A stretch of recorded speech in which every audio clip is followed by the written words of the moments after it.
há um grande consumo na zona da costa ocidental africana, Cabo Verde inclusive. Porquê? Porque a droga passa, mas agora fica também.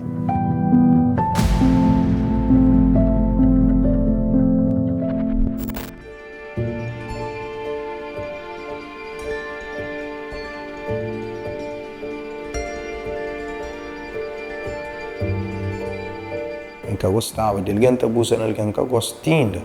Na escola tinha pessoas que são mais grandes que nós, que fazendo aquilo lá.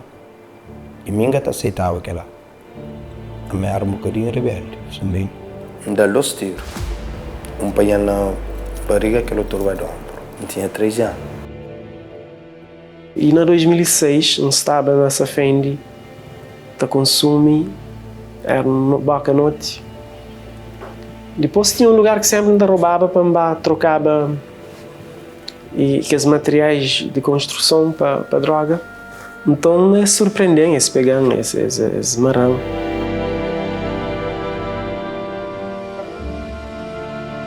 O crime está conseguindo sufocar tudo o passado, está conseguindo sufocar tudo que as coisas boas que tem. A droga e a criminalidade estão ligadas em duas dimensões. Primeiro, quando olhamos, por exemplo, para os dados da polícia, ou mesmo os dados do Ministério Público, ou mesmo quem está preso, por roubo, nós sabemos que grande parte desse crime ligado a roubo tem a ver com roubo para consumir. Isto é uma evidência e isto sabe-se. Agora, não se pode falar de consumo sem falar de tráfico. E quando falamos de outro tipo de criminalidade, sobretudo aquilo que teve a partir de 2005, que explodiu a partir de 2000, muito antes até, que são tiroteios e ajustes de contas, também teve a ver com a droga, com o tráfico, não é? E quando falamos da droga em Cabo Verde, não podemos falar só de consumo. Consumo é uma consequência, é uma epidemia que nós temos desde os anos 90, que não se assume como uma epidemia, mas é uma epidemia, mas que tem uma consequência, mas que tem uma causa, que é a droga que entra cá. A droga não se produz cá em Cabo Verde, portanto nós fazemos parte do corredor de tráfico. Aquele primeiro contacto que tive com o Padinha foi lá na minha zona. Eu tinha 11 anos. Na minha zona tinha um casa que se jogava dinheiro, que se falava batota. Quando que entra lá, acha um biata de Padinha na chão. Apanha aquele biata de Padinha entre aquele primeiro fumo.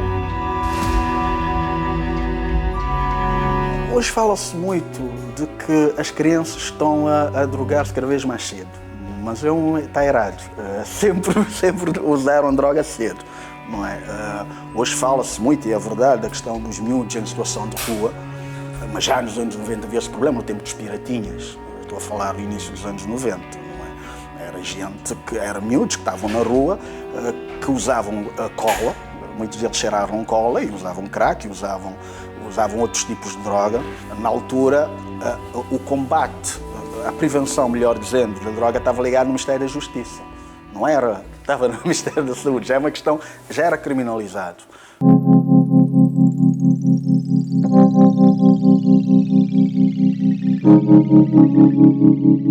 Minha ida para a cadeia era uma coisa natural. Tudo aquilo que me está fazendo, que me passa a fazer, que é algo que vem de geração, que é algo que vem, é algo que vem acontecer na minha vida, né? Momentos difíceis. Então, a polícia se esperava minha idade. O miúdo, quando entra com 12 anos no Orlando Pantera, a probabilidade de ir para a cadeia é para ir em cima dos 80%. Há dados sobre isso, obviamente, e só deixa esse mundo aos 40 anos. Não sei o que é que está a falhar. Bom, eu sei, posso dizer que são políticas públicas que estão a falhar, obviamente, mas não há, por exemplo, programas dentro do Orlando Pantera como, por exemplo, há na cadeia central, porque tem a ver com a questão da legalidade da idade. Eles têm 16 anos, é uma história. E deve-se começar a pensar realmente no Orlando Pantera, pensar em programas para esses miúdos, porque nós sabemos hoje em dia, cada vez mais miúdos que entram, tem a ver com roubos por causa da droga. Ainda lembra quando a polícia pegou a primeira vez, minha mãe ouve, depois frequentemente a polícia fica até procurando. procurando, está pegando, está tornando largando, então a mãe começa a fazer aquele tipo de coisa que nunca tinha, tudo. E a pai também começa hoje, a pai começa a preocupar, está falando que se passa, e a pai torna a pegar para pôr junto com ele, torna, fuge, fica até na rua. A família faz o que pode, não é? Mas muitas vezes o que eu reparo do pessoal que consome, sobretudo aquele ligado à criminalidade, é que a família faz o que pode, mas às vezes a família sozinha não pode. É verdade que as famílias muitas vezes não se envolvem. As famílias, eu ouço muitas mães a dizer que eu quero que ele fique lá. Enquanto está lá, seja Orlando Pantera, seja ali no cadeia central da praia, eles dão toda a atenção.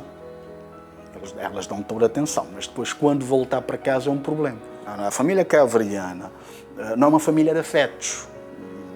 A grande parte, pela estrutura da família cabo-verdiana, aqui o problema não está a estrutura, são as relações que foram obrigadas por causa da imigração e de outras questões, mas quando falta esse afeto, de facto, nas famílias, fica mais complicado quando tem uma pessoa que não só está a desviar, mas também está a delinquir.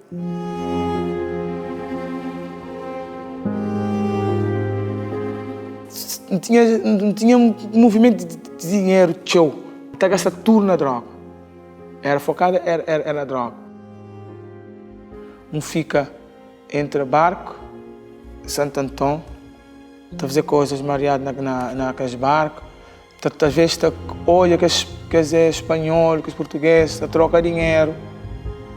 Então já se usa, esta conta também tem uma bolsa, não traz dinheiro, não está bem. Fica um monstro propriamente. Um indivíduo que rouba e é apresentado ao juiz, não é a primeira vez, e há um quadro de toxicodependência, esse indivíduo nunca devia ir para a cadeia.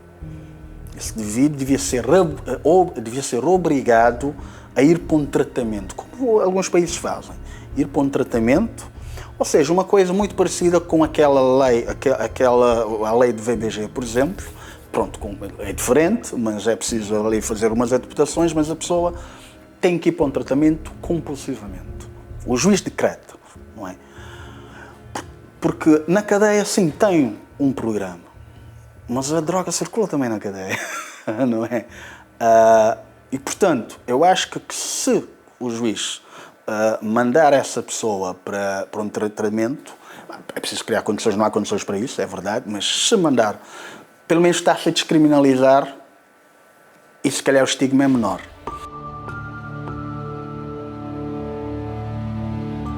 Meu desligamento do sistema de ensino foi a partir de Pedra Abadês, quando eu terminei o ano letivo. Vim para o SAL, pedi o documento para transferência, mas não me foi concedido esse documento e aí fiquei fora do sistema por causa do meu consumo de álcool. Em 2014 me internei. Também me internei, mas foi frustrante também. Passei uma semana internado no hospital. Me entreguei com os papéis de justificação de fatos, não aceitei. Escortei-me 15 dias de trabalho. Na 15 contas, deve 7 continentes. Aguentei os 3 meses, tornei a começar a viver. Nós em Cabo Verde, a questão das leis laborais, não vou entrar por aí, mas nós em Cabo Verde somos uma cidade muito inquisidora. Não é? Muito inquisidora, muito disciplinar. De disciplinar as pessoas, não é? E para além da questão da desconfiança, de facto, as instituições ainda não estão preparadas para lidar com essas questões, quer do álcool, quer da droga. Embora hoje o tratamento, quer da droga, quer do álcool, está na área da saúde, mentalmente ainda está na área da justiça, não é? E então as pessoas tendem a fazer o mais fácil, que é, no fundo, disciplinar. E isto leva depois a uma pessoa a dizer que o mundo está contra ele, o sistema, que é um termo que se usa muito, o sistema está contra mim, e então acaba por entrar num processo que nunca mais recupera. O Estado que combate é o bloqueador. Eu acho que todos os modelos que existem em Cabo Verde são válidos, são diferentes. Há uma que é mais na religião, na fé, posso ter minhas dúvidas, mas é o que é, e já vi gente a deixar droga à volta por causa disso. Há mais científico como a Granja e há vários, né? Há vários modelos. Mas a verdade é que falta uma articulação entre esses vários modelos, primeiro. E depois falta um acompanhamento, uma ancoragem institucional. Isso vale tanto para a questão das drogas como vale para a questão da criminalidade. Por exemplo, hoje em dia há um projeto muito interessante, que eu até colaboro, que é o GARA, a Fundação GARA, o GAR da Lomba, ali na Chada Limpo, que ele está a tentar fazer esse trabalho. Mas é o GA, enquanto pessoa que tem um passado, que reconhece, junto com outras pessoas com a mesma trajetória dele, que decide fazer. Tem o apoio do Estado? Tem. Mas eu acho que essas coisas também têm que partir do Estado.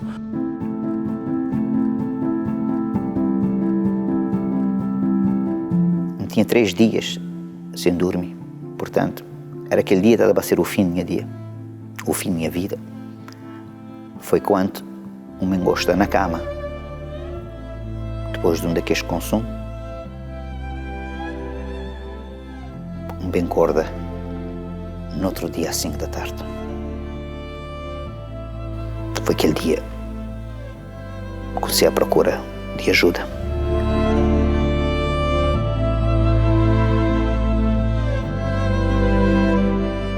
Filhos, há muito esse discurso, ir para a cadeia, encarar a cadeia como uma coisa positiva, não por ser positiva, por ser tão negativa que torna uma experiência positiva, não querer repetir essa experiência, e sobretudo filhos, não é? Eu não estou a dizer família, mas filhos sobretudo.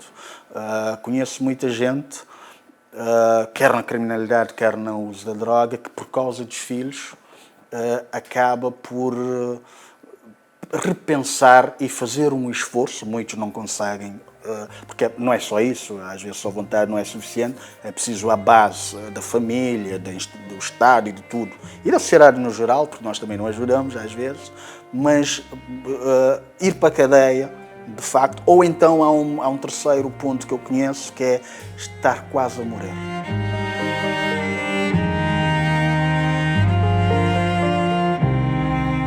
Eu acho que os embaixadores, o trabalho que eles fazem, o programa que existe em si, mas não vou nem programa, as pessoas que eu conheço já são embaixadores antes de ser institucionalmente formado, têm um grande papel, porque eu defendo que, tal e qual influo na questão da criminalidade com os gangues, que no processo da prevenção ou da política dessa questão, nas casos de segurança aqui, na questão de combate à droga, é preciso envolver essas pessoas. Porque as pessoas têm um legado, têm uma trajetória que podem passar. Um legado, neste caso, negativo, digamos assim, não é que eu gosto de negativo e positivo, mas pronto, tem um legado, ou seja, uma trajetória que podem passar, não é? E muitas das coisas que eu vejo ser feitas são essas pessoas a fazer, não é? E por isso que eu digo, nós reagimos às vezes. São pessoas que, por causa do seu passado, tiveram de fazer alguma coisa e quiseram fazer alguma coisa, às vezes juntos, às vezes não. Sou uma sociedade muito individualista, mas às vezes juntos também. E pronto, e depois obriga as ONGs, o Estado vir atrás.